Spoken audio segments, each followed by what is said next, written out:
During the course of my study, I observed something that nothing beats a leader that can genuinely hear the voice of God. Nothing beats a leader that has the voice of God.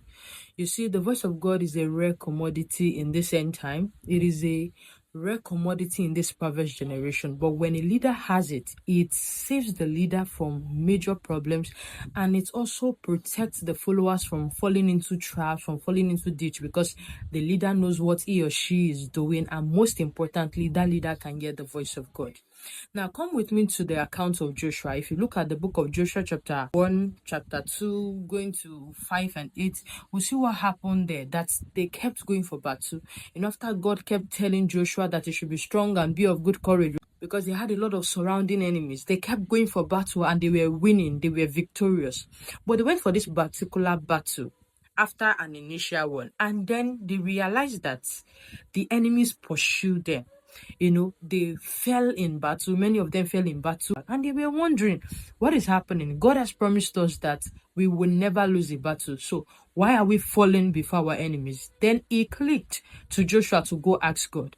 And then when he went into the presence of God, when he began to talk to God about it, and God told him, he said, there is sin in the camp. There is an accursed thing that I asked the children of Israel not to pick. One of the children of Israel has picked it, and that is the reason why this harm and this problem has come upon the children of Israel. And according to God's instruction, anybody from whom the accursed thing is found in his custody, or his or her custody, that person will be stoned to death. And that was how Joshua called Achan. I said, my son, why have you done this? Achan had to confess. Now, as a result of this, they took Achan outside the camp, stoned him to death and everything, and cleansed the temple. Now, what am I trying to say in essence is this: if Joshua was not sensitive enough to hear the voice of God, if Joshua was not wise enough to seek God while that was happening, instead, some leaders will become discouraged. But God, you told me one thing, I'm seeing something else. Why?